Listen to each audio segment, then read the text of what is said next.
let's look again at our churn modeling dataset. And before we looked at the difference between men and women exiting. But now let's see if the exiting is independent from your gender, or if there's something that is some kind of latent variable that's associated with gender. So first, we need to create a contingency table of gender and exited. To do that, I'm going to go to Insert, Pivot Table, take all the data, create a new spreadsheet. Great. Now I need to bring down gender as my rows, and I'll use exited as my columns. Also bring exited here to values and change it to count. So now I have a contingency table of how many people left from each of these groups. All right, and that's what I need to be able to do my chi-squared test. There's an option here to come to XLSTAT under correlation and association tests. There is test on contingency table.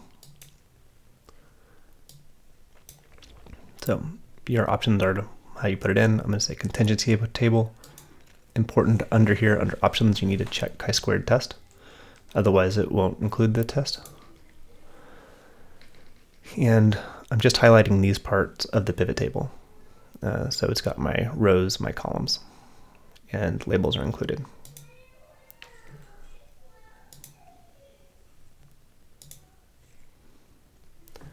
Okay, so it has calculated everything and gives me a chi-squared value of 113.44, a critical value of 3.8, the number of degrees of freedom, the p-value, and the alpha.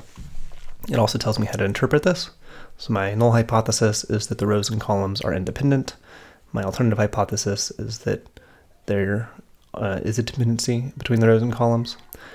Since my chi-square value is really high, my p-value is very low, I'm going to reject the null hypothesis and conclude that there is some link between the rows and columns.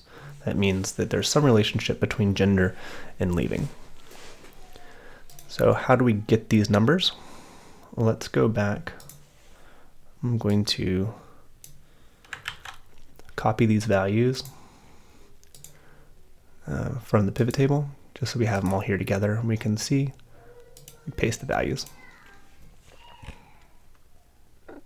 Oh, I'm on the wrong sheet. Here we go. All right. So the first thing I need to do is change this from the actual values to an expected value. So these are my observed. And I'm going to create one over here equals expected. All right. So to get the values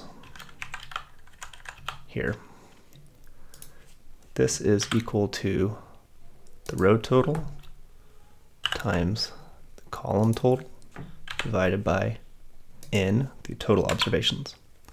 So my expected female not exited is 3,617. The observed was 3,404.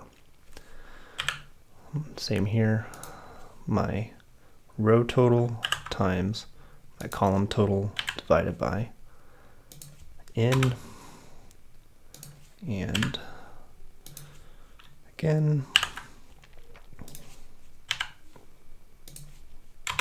nothing magic here, just going through and multiplying these numbers to get the expected values. Okay, so these are my expected values and these are my observed values. To make things easier for myself, I'm going to copy these here, and I'm going to copy these here. Actually, I'll go ahead and move these down here. So what I'm doing, I'm moving them all into these lines So I can, these are my observed, these are my expected. And now I need to do a number of things for the chi-squared test. I need to find the difference, I need to square the difference, and then divide by the expected values. So let's do this in the steps. Difference squared and divide by expected. So this will be my observed minus my expected. This is equal to my difference squared, and now this is equal to that result divided by expected, right? And I need to do that for each of these. In order to get my chi-squared value, it's the sum of these values, which equals sum of these values.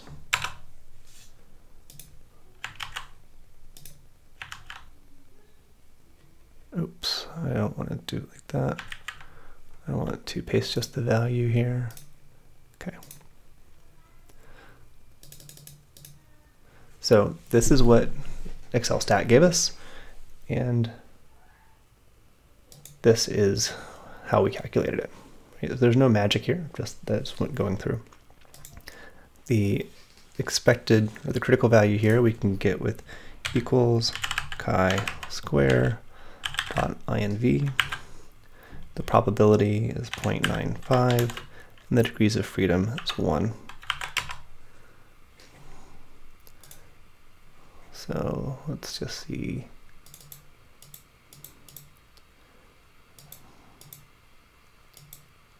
So those numbers are exactly the same.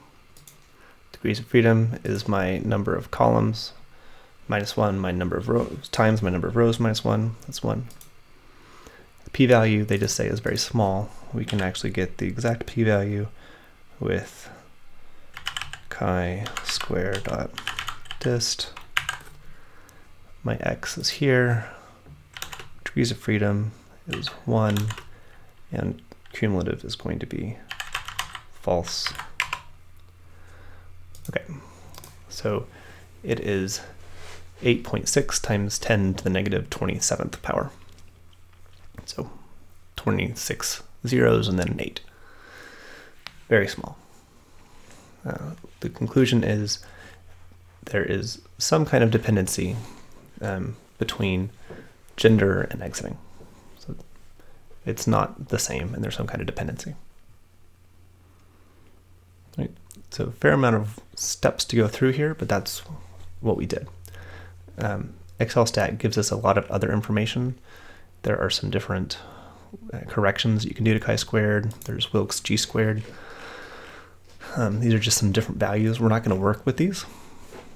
So what we need to do is use the one that says chi-squared. And that's all we need to do to calculate it.